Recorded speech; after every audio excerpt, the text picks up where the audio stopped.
2025년 8월 25일 월요일 영상 새벽 기도의 자리로 나오신 모든 분들을 주님의 이름으로 환영합니다. 이 시간 우리의 신앙 고백을 하며 예배의 자리로 나아가겠습니다. 나는 전능하신 아버지 하나님 천지의 창조주를 믿습니다. 나는 그의 유일하신 아들 우리 주 예수 그리스도를 믿습니다.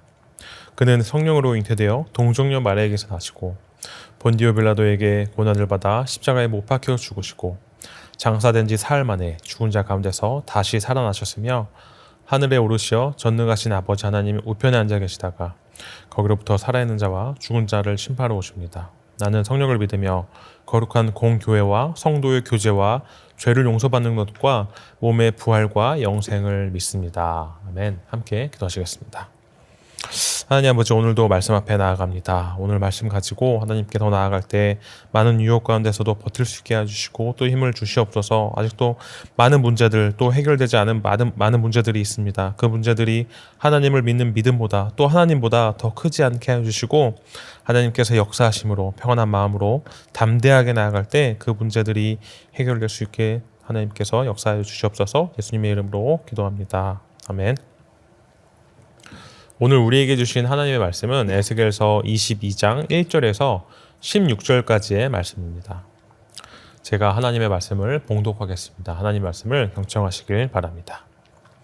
또 여호와의 말씀이 내게 임하여 이르시되 인자야 내가 심판하려느냐 이 피 흘린 성읍을 심판하려느냐 그리하려거든 자기의 모든 가증한 일을 그들이 알게 하라. 너는 말하라.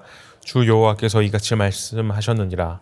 자기 가운데에 피를 흘려 벌받을 때가 이르게 하며 우상을 만들어 스스로 더럽히는 성아 내가 흘린 피로 말미암아 죄가 있고 내가 만든 우상으로 말미암아 스스로 더럽혔으니 내 날이 가까웠고 내 연한이 찼도다. 그러므로 내가 너로 이방의 능욕을 받으며 만국의 조롱거리가 되게 하였노라. 너 이름이 더럽고 어지러움이 많은 자여 가까운 자나 먼 자나 다 너를 조롱하리라.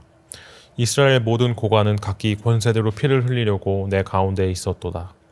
그들이 내 가운데에서 부모를 업신 여겼으며 내 가운데에서 나그네를 학대하였으며 내 가운데에서 고아와 과부를 해하였도다.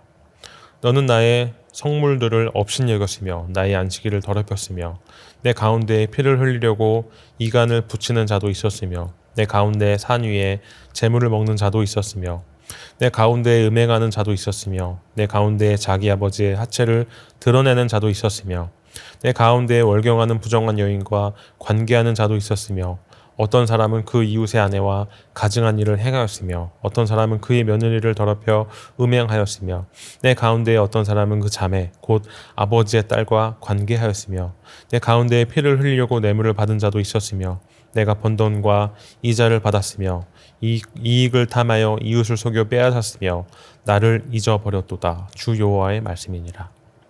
내가 불의를 행하여 이익을 얻은 일과 내 가운데에 피 흘린 일로 말미암아 내가 손뼉을 쳤나니 내가 내게 보응하는 날에 내 마음이 견디겠느냐 내 손이 힘이 있겠느냐 나 여호와가 말하였으니 내가 이루리라.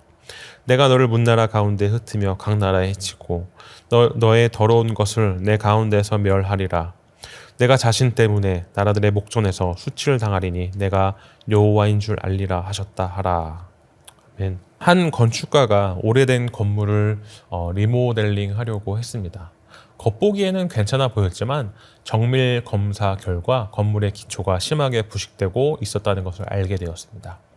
건물을 무리하게 사용하다가는 무너질 수밖에 없는 상황이었습니다. 그래서 그는 전체를 철거하고 새롭게 세워야만 했습니다. 우리의 삶도 마찬가지입니다. 겉으로는 괜찮아 보여도 죄가 우리의 기초를 썩게 만들면 결국 무너질 수밖에 없는 것입니다. 하나님은 에스겔 선지자를 통해 예루살렘의 죄악을 낱낱이 드러내시고 회개를 촉구하셨습니다. 오늘 본문은 우리에게도 하나님 앞에서 죄를 끊고 돌이키라는 강력한 메시지를 전합니다. 그리고 신뢰에 대해 말씀을 드리자면 사람의 관계를 생각해 보면 신뢰가 깨지는 순간 친밀함도 함께 무너지게 됩니다. 작은 거짓말 하나로 마음의 거리가 생기고 반복된 배신은 결국 관계를 단절시킵니다. 하나님과 우리의 관계도 마찬가지입니다. 우리가 죄를 짓는다는 것은 단순히 잘못된 행동을 하는 것이 아니라 하나님과의 관계의 끈을 하나씩 끊어내는 행위인 것입니다. 오늘 본문 에스겔 22장은 예루살렘이 죄로 인해 하나님과의 관계가 완전히 깨어지고 공동체 전체가 무너지고 결국 심판 앞에 서게 되는 모습을 보여주고 있는 것이죠. 하나님은 예루살렘을 향해 피의 성이라고 부르십니다. 이 표현 속에는 그들의 죄가 얼마나 심각한지, 얼마나 깊이 하나님을 떠났는지를 보여주고 있습니다. 우리는 이 말씀을 통해 죄가 우리의 삶과 공동체에 어떤 결과를 가져오는지 깊이 돌아봐야 합니다. 동시에 하나님의 심판 속에서도 여전히 우리를 돌이키고 회복시키기 원하시는 하나님의 사랑을 발견할 수가 있는 것이죠. 오늘 말씀을 통해 우리의 삶을 새롭게 하고 하나님께 다시 가까이 나아가는 은혜가 있기를 바랍니다. 에스겔 22장은 예루살렘의 죄와 그에 대한 하나님의 심판 선언을 담고 있습니다. 예루살렘은 하나님의 성전이 있는 도시이자 하나님의 백성이 모인 거룩한 도시였습니다. 그러나 그들은 하나님을 떠나 죄악으로 가득 찼습니다. 피를 흘리고 우상을 숭배하며 약자를 억압하고 하나님의 법을 무시했습니다. 하나님은 이 죄를 더 이상 묵과할 수가 없었습니다. 하나님은 죄를 드러내고 심판하시며 동시에 그들이 돌이키기를 원하셨습니다. 이 본문은 오늘 우리에게도 동일하게 말씀하십니다. 우리의 마음과 공동체에 죄가 자리 잡으면 결국 하나님과의 관계가 끊어지고 심판을 피할 수가 없게 되는 것입니다. 그렇기 때문에 우리는 죄를 끊고 하나님께 돌아가야 한다는 것이죠.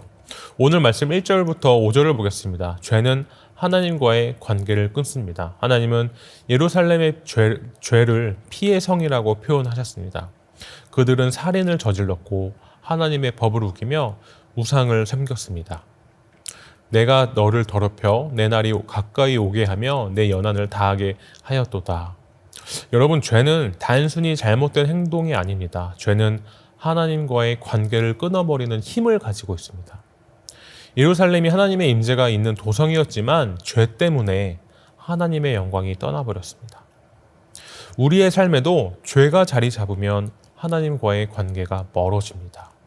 숨겨둔 죄, 반복되는 죄는 하나님과의 친밀함을 끊어버리는 것이죠. 죄를 방치하면 마음이 점점 완악해지고 하나님이 더 이상 크게 느껴지지 않는 것입니다. 그리고 오늘 본문 6절부터 12절은 죄는 공동체 전체를 무너뜨린다는 것입니다. 예루살렘의 죄는 개인적인 차원에서 끝나지 않았습니다. 지도자들이 부패하고 부모를 멸시하며 약자를 학대하고 성적인 타락이 만연했습니다. 사회 전체가 죄로 물들었습니다. 내 가운데서 사람을 뇌물로 피를 흘리게 하며 이자를 받고 이익을 탐하고 공동체는 마치 연결된 몸과 같습니다. 한 부분이 썩으면 전체가 영향을 받는 것이죠. 예루살렘의 죄는 도시 전체를 부패하게 만들었습니다. 우리 가정과 교회, 공동체도 마찬가지입니다. 가정에서 부모가 죄를 방치하면 자녀에게 영향을 줍니다. 교회에서 죄가 해결되지 않으면 공동체 전체가 약해집니다. 사회와 국가도 지도자들의 죄와 부패가 전체를 흔들어 버리게 되는 것이죠. 그래서 우리는 죄를 끊고 하나님께 돌이켜야 한다고 오늘 본문 13절부터 16절에서 성경은 말하고 있습니다. 하나님은 예루살렘의 죄악을 심판하시겠다고 하셨습니다. 그러나 그 심판의 목적은 단순히 멸망시키는 것이 아닙니다. 내가 내 가운데서 너를 이방인의 눈앞에서 흩트리라. 내가 내 가운데서 너를 부끄럽게 하리니 내가 나를 여호와인 줄 알리라. 하나님은 이스라엘이 그들의 죄를 깨닫고 다시 하나님을 알게 되기를 원하셨습니다. 심판조차도 그들을 돌이키게 하려는 하나님의 사랑의 손길이었습니다. 우리의 삶의 어려움과 흔들림이 있을 때 먼저 죄를 돌아봐야 합니다. 하나님은 우리가 망하기를 원치 않으십니다. 돌이켜 다시 하나님께 나아오길 기다리고 계십니다. 숨겨둔 죄를 회개하시길 바랍니다. 하나님의 말씀 앞에 우리의 삶을 정결하게 하시길 바랍니다. 하나님께 돌아가면 다시 은혜를 회복할 수 있습니다. 사랑하는 성도 여러분, 에스겔서 22장은 예루살렘의 죄를 낱낱이 드러내는 무서운 심판의 메시지입니다. 그러나 이 말씀의 목적은 절망시키는 것이 아니라 죄를 끊고 하나님께 돌이키게 하려는 것이었습니다. 오늘 우리에게 주시는 메시지도 이와 같습니다. 죄를 망치하면 하나님과의 관계가 끊어집니다. 죄는 우리는 망치는 것이 아니라 공동체 전체를 흔들게 됩니다. 하나님은 우리가 죄를 끊고 다시 하나님께로 돌아오시기를 원하시고 계십니다. 오늘 이 말씀을 붙잡고 우리 삶을 돌아보시길 바랍니다. 숨겨둔 죄, 습관적인 죄, 하나님보다 더 사랑하는 것들을 내려놓으시길 바랍니다. 하나님께 돌아오면 은혜를 회복할 수 있는 것을 믿으며 이 시간 이 말씀을 붙잡고 하나님보다 더 사랑하는 것들을 내려놓는 저와 여러분 되시기를 소망합니다. 함께 기도하시겠습니다. 하나님 아버지, 오늘 말씀을 통해 죄가 얼마나 무서운지를 우리가 알게 되었습니다. 우리의 숨겨둔 죄를 끊고 주님께 돌아가게 하여 주시고 공동체를 무너뜨리는 죄를 멀리하고 하나님의 은혜를 회복하게 하여 주시옵소서. 예수님의 이름으로 기도합니다. 아멘. 이제 개인 기도의 시간입니다. 계속해서 기도의 자리로 나가시길 바랍니다.